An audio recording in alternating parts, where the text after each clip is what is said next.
and welcome to this weekend special Prisoner of Pakistan.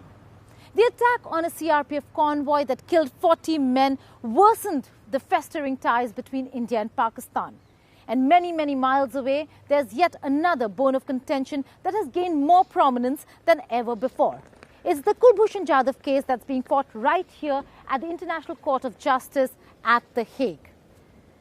Kulbhushan Jadhav, an Indian national who has been tried and been awarded the death sentence by Pakistan. What follows is the story of this prisoner of Pakistan. Criticism of its military courts as made by India. The frosty ties between India and Pakistan after the terror attack on the CRPF in Pulwama was on display during the 4-day hearing at the International Court of Justice on Kulbhushan Jadhav. India, Honourable President, Honourable Judges of the Court.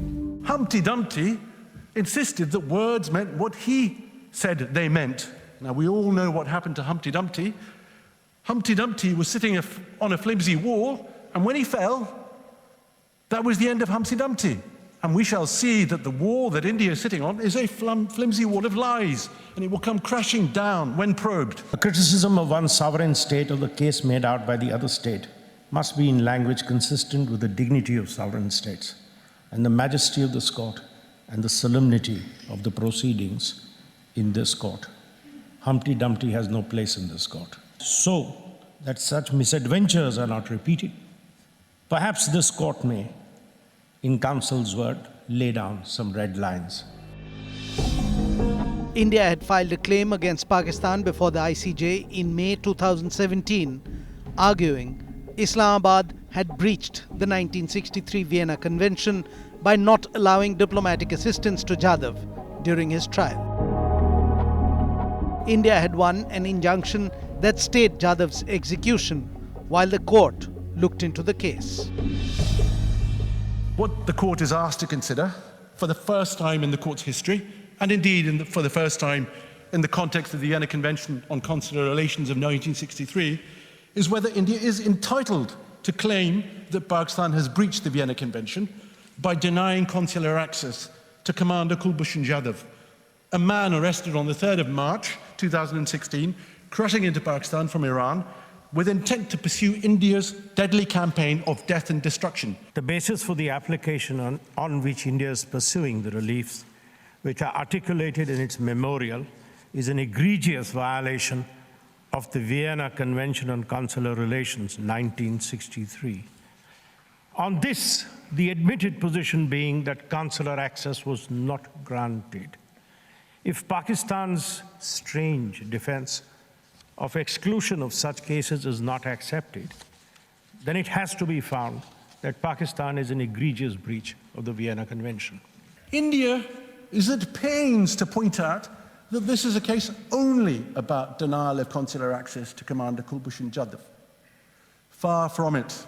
India persists to the very end in seeking to distract and deflect attention from its failure to answer critical questions by levelling, with respect, baseless allegations against Pakistan. Salve systematically demolished the arguments made by Pakistan's counsel Kanwar Qureshi on the passport issue and Jadhav's nationality. I will resist the temptation, sir, to engage with the allegations being made as to the passport issue and the legal assistance issue beyond saying it would really be for this court to decide in the first instance whether to what extent Pakistan should be allowed to use these hearings as a platform for propaganda without establishing the legal relevance of these wanton allegations. That at all material times, Commander Jadhav and his family have had the right to challenge the conviction before the military court by way of judicial review, as well as to seek clemency. These are all matters that India glosses over, but that gloss will not do. Pakistan provided a fierce rebuttal of India's arguments at the World Court. It was met with Salve's assertion that Jadhav was being used as a pawn by Pakistan. And finally, having failed in its propaganda against India as a feeble attempt to counter global criticism of its role in cross-border terrorism, Pakistan seeks to raise issues such as India's refusal to allow it to indulge in a freewheeling inquiry into high functionaries without even disclosing the fundamental elements of the alleged offences that are to be investigated. It is India's case that none of these issues call for resolution and decision by this court. It was asserted yesterday that the court had been shown photographs, plural. This is not a matter of interpretation. Single photographs, plural, of high functionaries. Singular or plural? Plural. And was told that an investigation into their conduct was sought by Pakistan.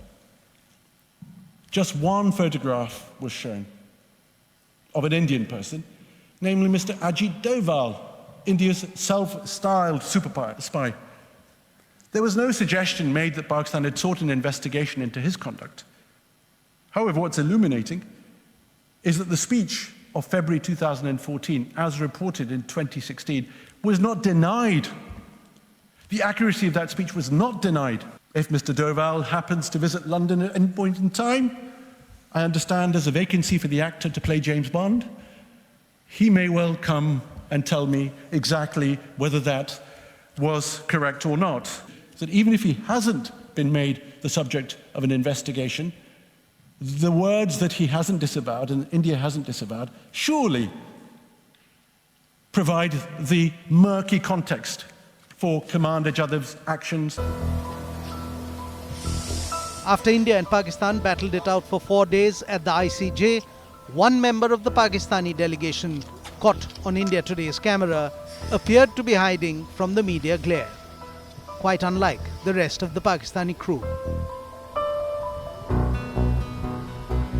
All efforts were made to ensure that his exit from the Peace Palace was discreet. Was Pakistan's intelligence agency keeping a close watch on the court proceedings?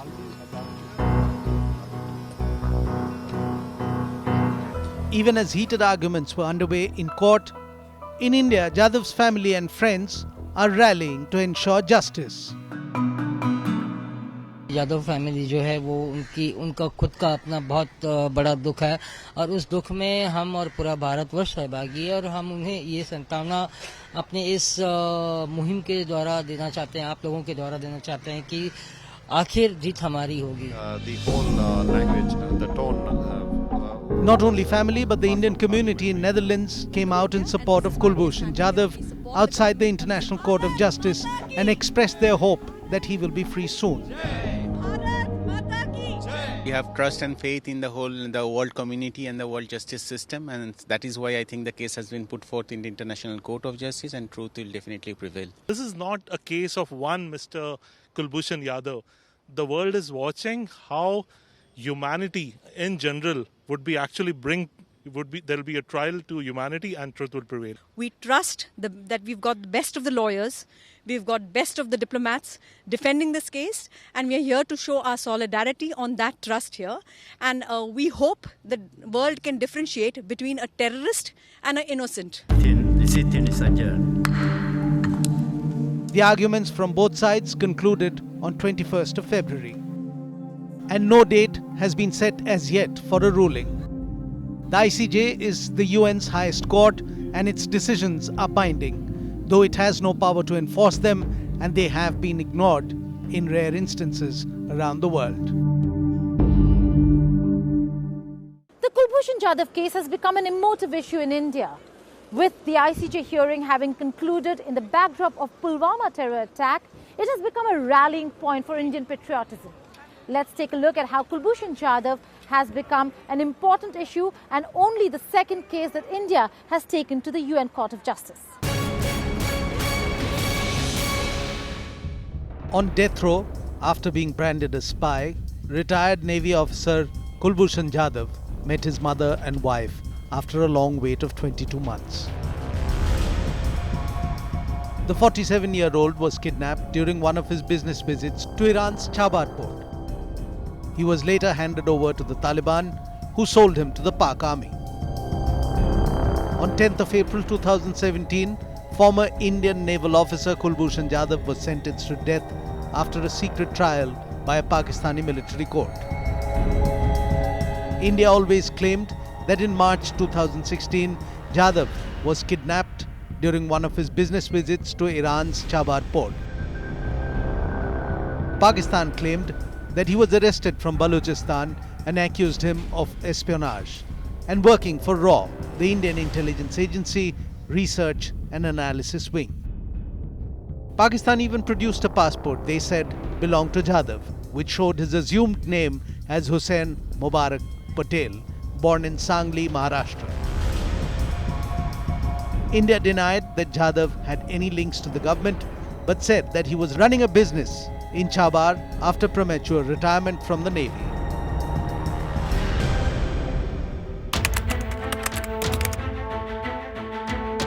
A month after Jadhav was awarded the death sentence, New Delhi approached the UN Court of Justice.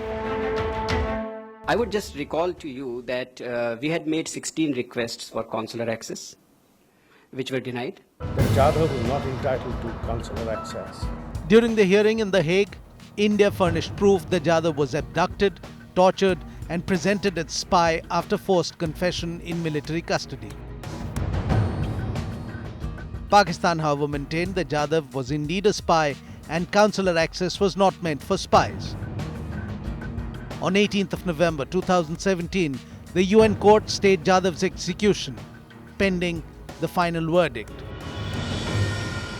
It is appropriate for the court to order that Pakistan shall take all measures at its disposal to ensure that Mr. Jadhav is not executed pending the final decision in these proceedings, and shall inform the court of all the measures taken in implementation of the present order. The court reaffirms that its orders on provisional measures under Article 41 of the statute have binding effect and thus create international legal obligations for any party to whom the provisional measures are addressed.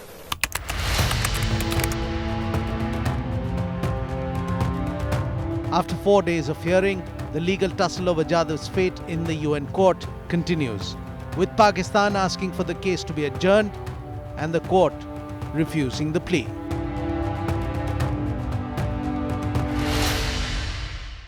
Time for a short break. On the other side, we'll return with the other prisoners of Pakistan.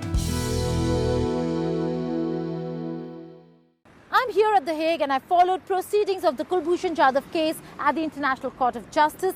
His fate does hang in balance, but so do the fates of hundreds of Indian and Pakistani prisoners who are lodged in each other's jails. According to government records, there are about 470 Indian citizens languishing in Pakistani jails with a very bleak future. There is only one such rare case where you see a Hamid Nihal Ansari returning home to a warm homecoming.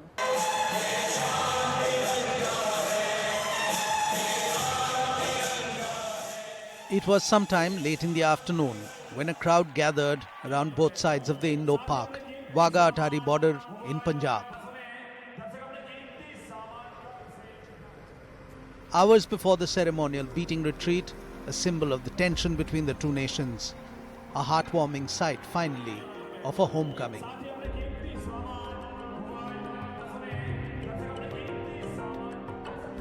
Fawzia and Nihal Ansari's wait of 6 long years came to an end when their son, Hamid, returned. Hamid Nihal Ansari set foot in India to the embrace of his family after languishing in Pakistan for the last 6 years. For his parents, it's the hand of God that led him back home.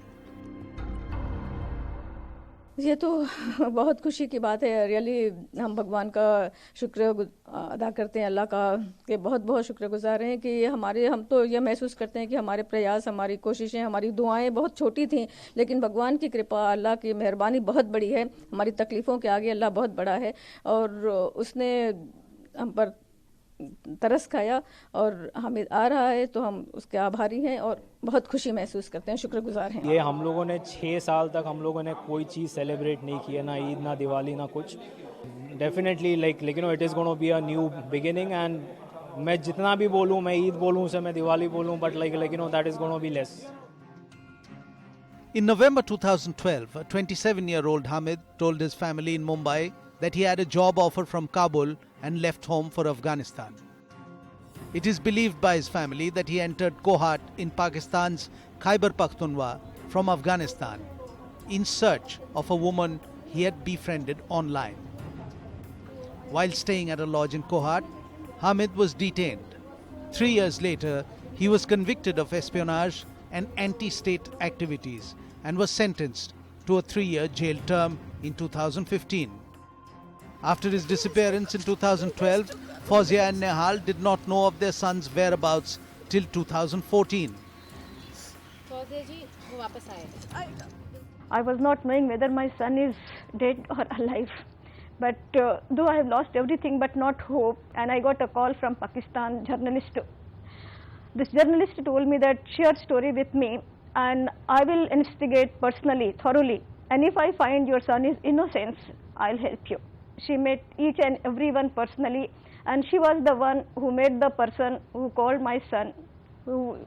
She met those people, the girl's father, and to all those who were involved in this. So after 2 years, I got this information that at least my son is in government's custody. On August 7th this year, as his jail term neared ending, the Peshawar High Court directed authorities to deport Hamid immediately after the completion of his sentence. The Pakistan Foreign Office confirmed Hamid's repatriation on Monday with a tweet. During his jail term, no consular access was granted to Hamid Ansari, despite 95 requests the Indian mission in Islamabad is said to have made. Though Hamid's jail term ended on December 15th, he was unable to leave for India as his legal documents were not ready. On Tuesday, the Wagah border gates finally opened, putting an end to a 6-year-long wait. The release came days after Pakistan Prime Minister Imran Khan told India Today that he would look into Hamid's case. There is a young Indian who is going to be, who has been in a Pakistani jail. He strayed into your country because he fell in love with a girl. December 16th, he is officially supposed to be released. India says that they've written 66 letters asking for consular access. His name is Hamid Ansari, sir. He's a I know his mother. She broke down twice in front of me last month. I request you, sir, to please look at his case as in as humane a manner as possible, sir. Rajdeep, ये तो जो आपका तीसरा request है, वो तो इंशाल्लाह मैं अभी चेक करूँगा. This is the first I've heard of it. और इसके ऊपर तो inshallah we'll do our best. On December 11th, the External Affairs Ministry too had raised the issue with Islamabad in a verbal note, seeking clear details of the charges against Hamid. For many years, the parents of Hamid Ansari have been persistently trying to focus on what has been for them a very difficult situation. If this is now coming to fruition, it is their dedication and diligence for a child. It is something that should never happen to any parent, that they lose their child in such difficult circumstances, kept away from them for no valid reason. That this trauma has come to an end. The wait for Hamid's parents has been long and painful, but his case may be the beginning of better days ahead for many prisoners languishing in Indian and Pakistani jails on wrong sides of the border.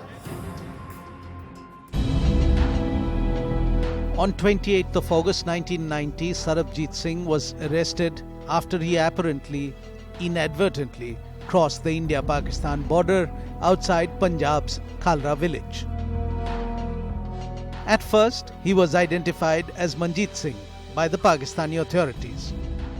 Later, police in Pakistan charged him for being involved in a series of bombings in Lahore and Faisalabad that killed over 10 people. A year later, Sarabjit was convicted for spying and carrying out the bombings and was sentenced to death. Sarabjit spent most of his time in Lahore's Kot Lakhpat jail, reportedly shackled to the walls in a cramped, solitary cell. In March 2006, Pakistan's Supreme Court rejected Sarabjit's appeal for mercy and upheld his death sentence. His mercy plea in March 2008 was rejected by the then President of Pakistan, Pervez Musharraf. However, his execution was later delayed by the Pakistani government after the Indian government and Sarabjit's family appealed for mercy. Years later, the then Pakistan President Asif Ali Zardari commuted Sarabjit's death sentence to life imprisonment. Ever since his arrest, a massive movement to get him a proper trial, leniency, and a semblance of transparency was spearheaded by Sarabjit's family and human rights organizations. But homecoming during his lifetime was not meant to be. On 26th of April 2013, he was viciously attacked, allegedly by other prisoners at the Kot Lakhpat jail, and suffered injuries, including a broken backbone and skull. On 2nd of May 2013, Sarabjit Singh succumbed to his injuries.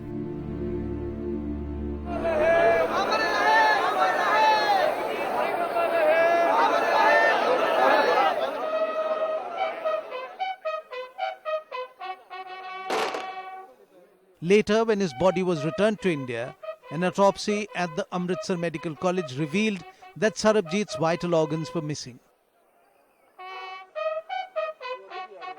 The issue of prisoners between India and Pakistan is no longer a humanitarian issue. It has become rather political, where vendetta has become the mantra.